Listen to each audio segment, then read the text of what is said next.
Sa mga pahat pa na ako. Yan tayo na. Isi na wala, nasa ilalom. Ganyan kayo namin sa Marino. Oh, ayan, may voice over. Sige, pira voice over. Ano man o malakas, kailangan namin magtrabaho para lang sa amin. Di pa, pirahe. Ayun oh. Shit. Ganyan nyo guys ha. Pag yan, tinamaan ka.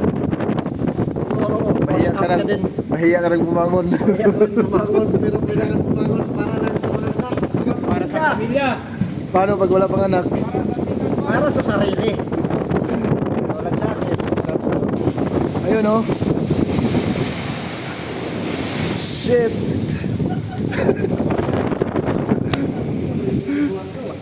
Ulo ko!